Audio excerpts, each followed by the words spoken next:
Hello, good evening, and welcome to Scotland at 7. My name is Donald C Stewart, and here at Broadcasting Scotland in our studios in Cowcaddens, I am all alone. Unfortunately, when the sun comes out, we seem to have less and less people who are available in order to come on. But we do know as well there's some important business down in Westminster occupying a lot of the MPs. So apologies tonight, you're just going to have to put up with me. And as we begin this evening's broadcast, as we always do, we go to the Ukrainian update, which is now in day 503 of the illegal Russian attack on the state of Ukraine. And NATO has said that it has not seen a change in Russia's nuclear posture, despite its announcement that it is stationing nuclear weapons in Belarus. However, Secretary-General Jens Stoltenberg cautioned that the nuclear rhetoric of Russia is reckless and dangerous. NATO allies are monitoring closely what Russia is doing, he said. As the NATO summit got underway in Vilnius, Stoltenberg also said that Ukraine was coming much closer to NATO, and that should be reflected in all NATO decision-making. He said the wording of the final communiqué from the summit was still being worked upon, and he was confident it would send a positive message on Ukraine's path to membership. British Prime Minister Rishi Sunak has said that he hoped there would be, quote, demonstrable progress, unquote, towards Ukraine's eventual membership of NATO at the 2 days leaders' summit, but did not give any timescale or set any conditions the country might have to meet before Ukraine became a member. France will start supplying long-range missiles to Ukraine, which will allow Kyiv's forces to defend themselves, President Emmanuel Macron said on Tuesday. He gave no further details on how many or the types of missiles. Now, I start, as I always do in the Ukrainian update, by trying to work out what the pronunciation of a number of the names are. So my apologies in advance, both for this and later on, just exactly which ones I get wrong. And hopefully I get more right than I get wrong. But Hungary's Foreign Minister, Peter Szijjártó, said on Tuesday that there was no concrete timetable set out for Ukraine's NATO accession in the proposed closing statement of the summit in Vilnius. Szijjártó also said Hungary's ratification of Sweden's NATO membership is only a technical issue now, and the government backs Sweden's bid. That added to Turkey agreeing on Monday to allow Sweden to join NATO, setting the stage for the allies to showcase their unity at a summit which is focused on supporting Ukraine against Russia's invasion. Ukraine has said that it shot down 26 Russian drones overnight, however, 2 got through and caused damage in Odessa. Ukraine said on Monday its troops had caught occupying Russian troops in a trap in the shattered eastern city of Bakhmut, where its forces have been gaining ground as part of their counter-offensive. Hungary's Agriculture Minister István Nagy will go to Turkey for talks with his Turkish counterpart about extending the deal that allows Ukraine to export grain from its Black Sea ports.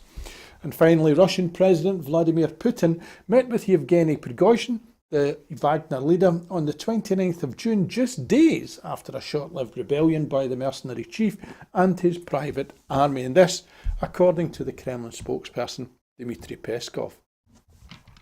And from Ukraine, we come into the United Kingdom with announcement today of the labour market statistics for July, which show that wages have increased at a faster rate than expected in May, which has put pressure on the Bank of England to push up the cost of borrowing at its next meeting, which is due in August.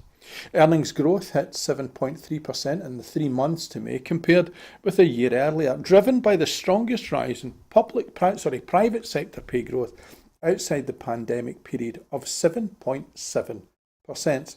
This is according to the Office for National Statistics.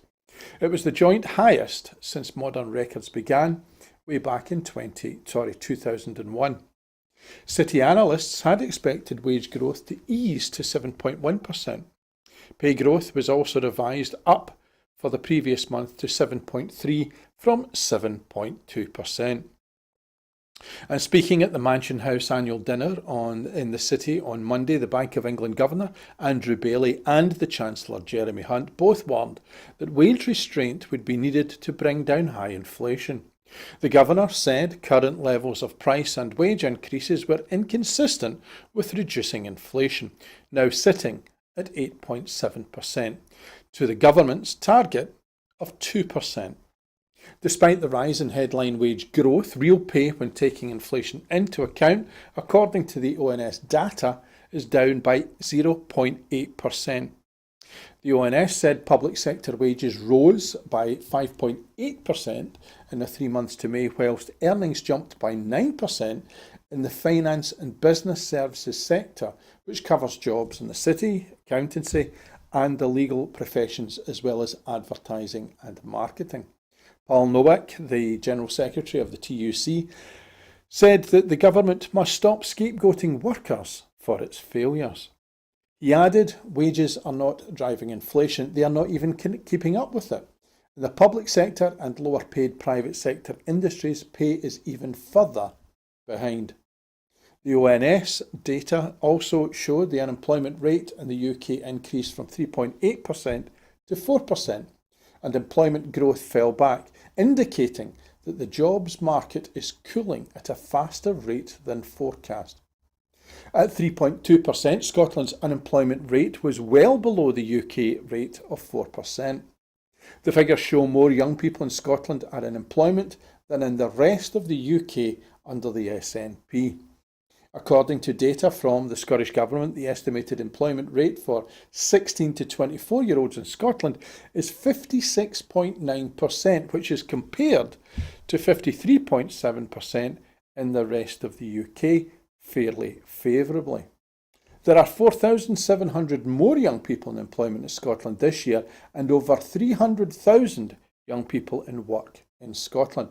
Commenting on those statistics, SNP MSP Stuart McMillan said, despite the Tory cost of living crisis, it is great to see new figures showing this Scottish Government delivering for young people and that Scotland is the best place to be for young people in the United Kingdom.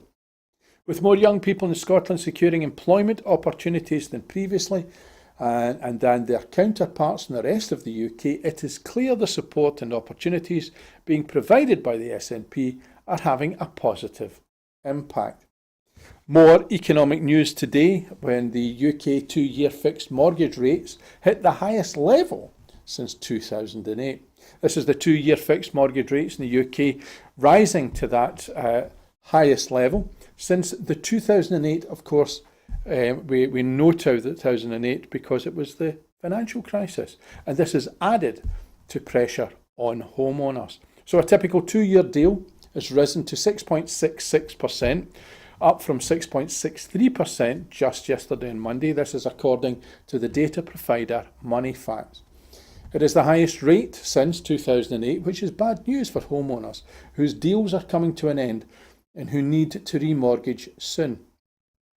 It means, of course, that they will be paying hundreds of pounds more each and every month. The rise takes the cost of 2-year mortgages slightly above the peak of 6.65% reached last autumn when the borrowing market was rocked by Kwasi Kwarteng's disastrous mini-budget package of unfunded tax cuts. The average 5-year fixed mortgage rate rose to 6.17% today, which is the highest since last October, from 6.13% on Monday. Fixed rate mortgages are priced off the yield or interest rate on UK government bonds. They hit their highest level since the financial crisis last week as investors anticipated further increases in borrowing costs to fight inflation. The Bank of England unexpectedly raised its base rate by a half point to 5% at its June meeting as it battles high inflation.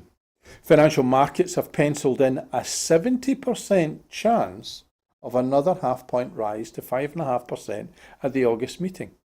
Interest rates are expected to reach 6% by November and at least 6.25% by next spring. Hundreds of mortgage deals have been pulled from the market again as leaders rush to reprice products. Moneyfacts said there were fewer deals available, a total of 4,344 residential mortgage products, which was down significantly from the 4,631 reported on Monday. Saving rates have not risen as quickly as mortgage rates. The average rate on an easy access savings account was unchanged today at 2.53%. Borrowers are therefore paying the price for not fixing their mortgages for longer, for example for the full term of the loan, which is more common in other countries such as Germany. The SNP's housing spokesperson Chris Stevens MP commented, "The Tories and pro-Brexit Labour have trashed the UK's economy, leaving hard-working families right across these aisles struggling to make it through the month. Housing is a basic fundamental right, but due to continued Westminster control, the likelihood of owning your own home is now nothing more than a distant dream for millions of people. It's high time the UK government took action on what is now a monumental housing crisis." And from one MP calling for action, we go to another who is calling for an assessment of the damage done to the UK labour market by Brexit. The SNP has called on the British government to undertake an assessment on the damage Brexit has caused to the United Kingdom's labour market shortages, following a staggering admission from George Eustace MP, who is the pro-Brexit former member of Boris Johnson's cabinet, who stated, "The flaws in our current so-called skills-based immigration system are becoming clearer by the day because we have got a policy that does not correspond to the needs of our economy." In his criticism of the skills-based immigration system, Eustace admitted the EU workers were needed to plug the gaps in the labour market, going on to further state that we are not allowing people to come here to work in sectors like the food industry, even though there are acute labour shortages in these sectors, and that is contributing to inflation. Eustace said that Rishi Sunak's government should begin bilateral negotiations with the European Union and the nations therein to secure young Europeans under 35 the right to 2-year visas to work in this country. Commenting, the SNP Home Affairs spokesperson Alison Thewlis MP said, "These damning comments by George Eustace MP underlines what the SNP have been saying for years. The UK government must urgently commit to undertaking an assessment on the damage that Brexit has caused to labour market shortages." Whilst leading Brexiteers, she continued, are finally admitting the failures of leaving the European Union, both the Tories and pro-Brexit Labour are wedded to the same damaging policy and refusing to acknowledge the harm it is causing. And from MPs who have a bee in their bonnet to shortages in the food supply chain due to those very things, labour shortages, as Mary Gudgeon, the Cabinet Secretary for Rural Affairs, Land Reform and Islands, has written to the UK government urging that they work together to develop an immigration policy that supports the food and drink sector. Ms Gudgeon referenced the recent publication of the UK Independent Review of Labour Shortages in the food supply chain, which, although limited in its scope only applying to England, she said that ministers in the Scottish Government had noted the review and were awaiting the UK Government's formal response with interest. She went on to say that she had written frequently to the UK Government on this subject, calling on them to address the cumulative issues that have been impacting on it, including cost increases and labour and skill shortages, given that the UK Government holds the levers to make the required changes. The Cabinet Secretary pointed to the report of our Short Life Food Security and Supply Task Force, which she set up together with industry in March 2022 in the immediate wake of the Ukrainian conflict to monitor potential disruption to the food and drink supply chain. One of the task force recommendations was consistent with calls already made by Scottish ministers and industry for the British government to make emergency changes to the UK immigration system to combat acute post-Brexit labour shortages exacerbated by the pandemic. Ms Gudgeon added that the long-lasting effects of Brexit have contributed significantly to workforce and retention issues for the food sector and others. Many EU citizens have left the United Kingdom with the resultant loss of skills that cannot be quickly and easily replaced. She called on the UK government to work together constructively with the devolved governments to redouble our efforts to support the sector and urged the UK government to take a collaborative and evidence-based approach engaging early with the devolved governments to ensure that any policies taken forward in light of the review could be tailored in such a way to benefit the food and drink industry throughout the UK.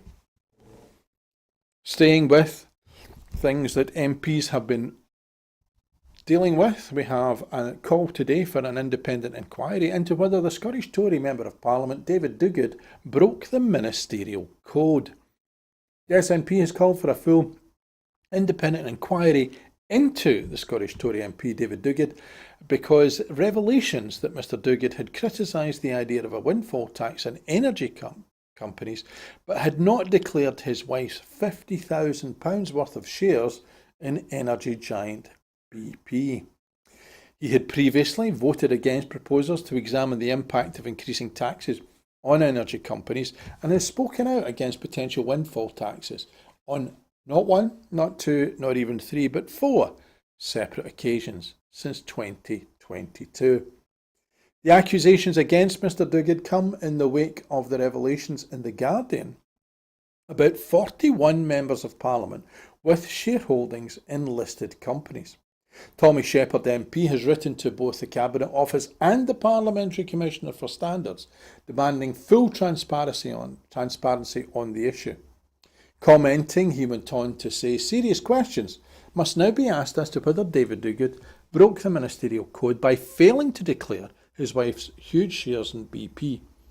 This revelation underlines the argument that Scottish Tory MPs only have one interest, and that is their own personal gain. Would Mr Duguid have the same desire to oppose a windfall tax on energy companies if he wasn't set to profit from it? I highly doubt it. That is why a full independent inquiry is essential to clarify if Mr Duguid has indeed broken the ministerial code. Full transparency is absolutely key in order to get to the bottom of this. And of course you would have to have been on holiday in Mars not to know what the BBC has been dealing with over the last 48 hours and certainly over the weekend. The news today that the Metropolitan Police has asked the BBC to pause their investigation into the suspended presenter. The Metropolitan Police are asking the BBC to pause their inquiries into that particular male presenter is while specialist officers decide if there is any justification for a criminal investigation. BBC Director General Tim Davie said the Met had taken control of the inquiry, although the police were still at the scoping stage of their inquiries and they may decide there was no criminal case to answer. Mr Davie made the announcement as he took questions from journalists at the launch of the BBC's annual report. Other developments today in that particular story included the news that the BBC published its own timeline of events leading up to the presenter suspension, which claimed a member of the young person's family initially tried to make a complaint via physical BBC office in May and later failed to return phone calls from the BBC's own investigators.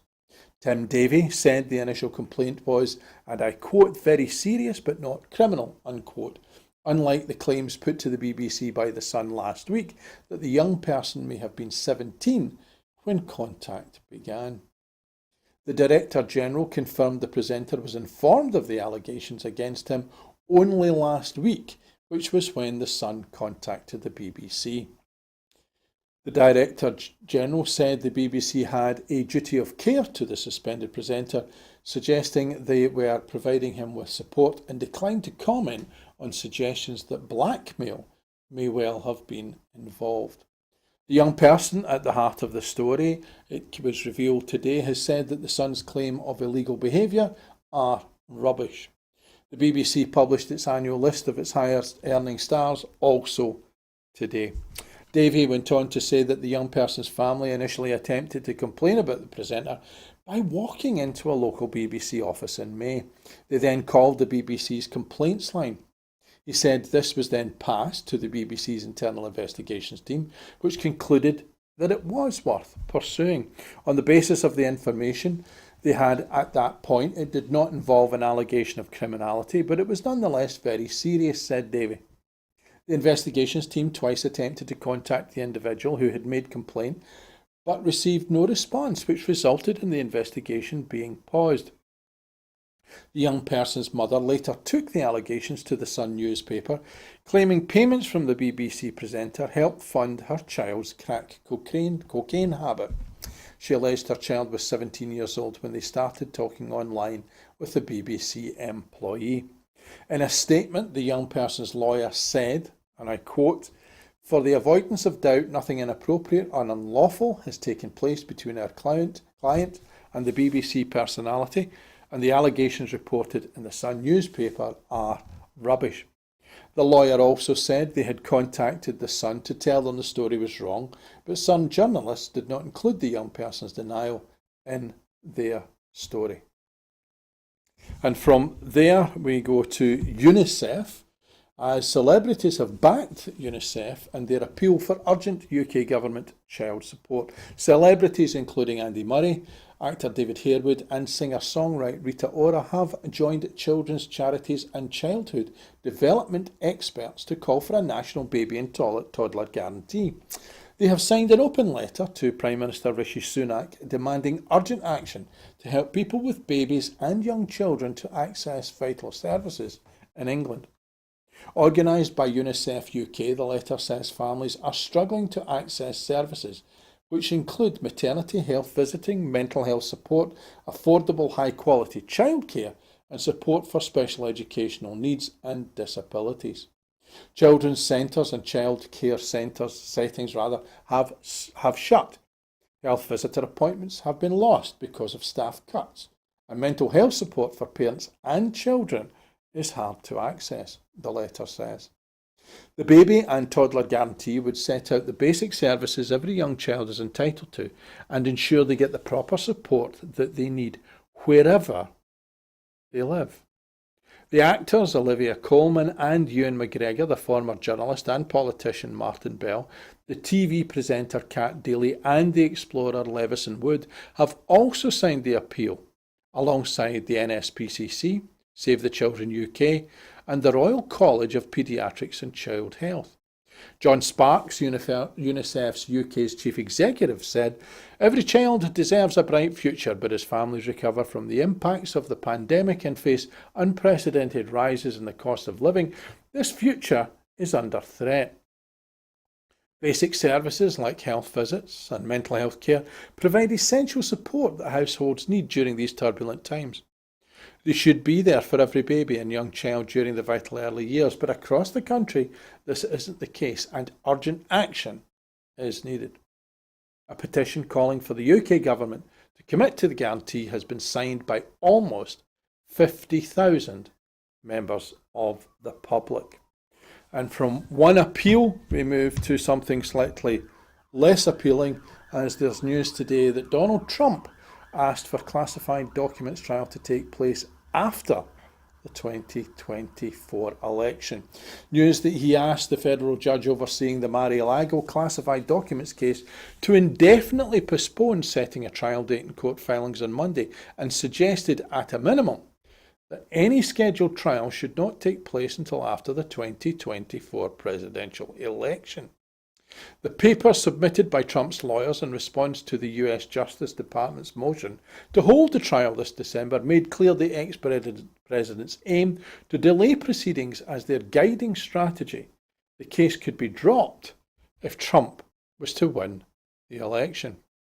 Trump's lawyers essentially argued in the 12-page court filing to the US District Court Judge Eileen Cannon in Florida that she should not bother setting a tentative trial date until the major pre-trial motions were finished, because they could not know how long the discovery process might take.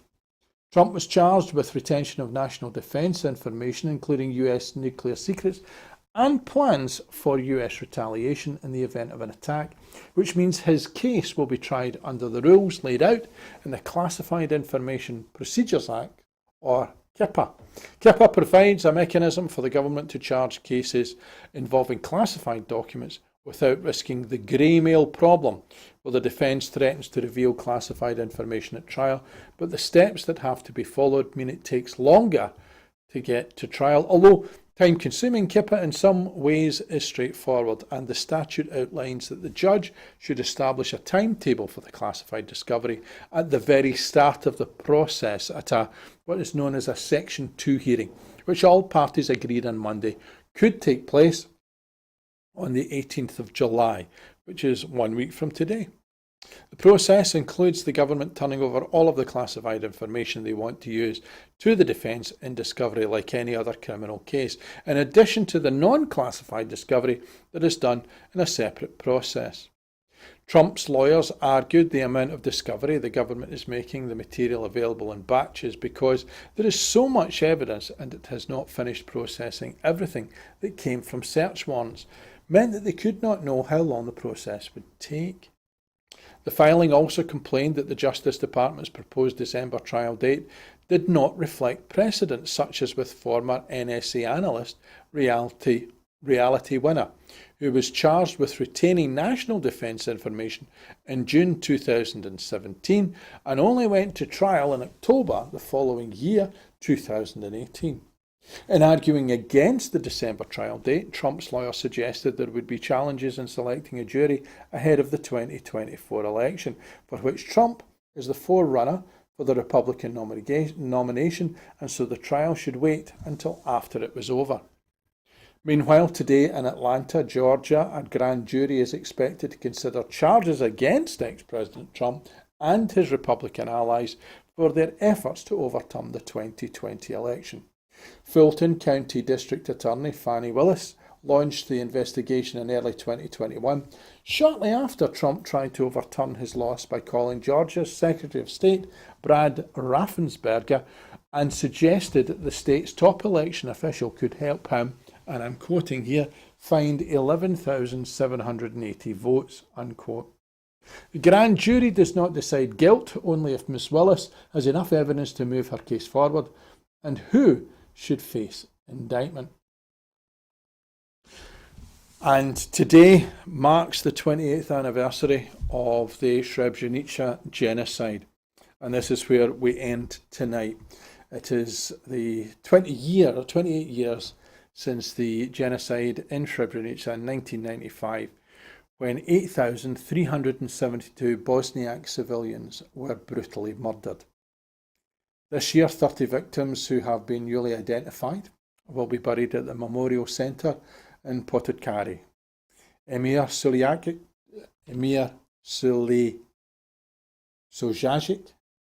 head of the Srebrenica Memorial Centre today, said, "On the 11th of July in Srebrenica, we solemnly remember the Bosnian genocide. Let us focus on the victims, honouring their lives and their families who mourn their loss. May their stories never be forgotten." And First Minister Hamza Yusuf said that we must never forget the horrors of Srebrenica, and said that he will forever remember the powerful testimony from Hasan Hasanovic, a Srebrenica survivor, when he came to Scotland to tell his story. In a statement, the First Minister said, "It's important to keep the Srebrenica massacre at the forefront of our minds to ensure that the mistakes of the past are never repeated. As First Minister, I want to empower our communities to actively challenge hatred and bigotry. We must stand together and show that the pernicious forces of intolerance will not prevail. And at Broadcasting Scotland, we honour the victims and their survivors, and may their stories never be forgotten." And that is it for this evening. Before I go, I just want to do the usual and remind you that here at Broadcasting Scotland, we depend upon the generosity of our supporters. So to everyone who has signed up to make a regular monthly payment, on behalf of all of us here, thank you very much. Our programmes will always be free to view, and programmes that could be more than just me sitting here talking to you, presenting news on any weekday evening. Just what we finished with there in terms of that particularly important anniversary. The way in which we keep things alive is by supporting the media to ensure that they are capable and able to bring the stories that perhaps are forgotten to the forefront. To help If you can afford £5 a month, please consider becoming a Broadcasting Scotland supporter. We have set ourselves an ambitious target of adding 10,000 new subscribers, and that would enable us to employ staff to make more programmes. And if you're on social media and you see wherever we are as appearing, please help us out by sending that message on. But from me, Donald C Stewart, here in Cookadens, it's good night. Thank you for watching.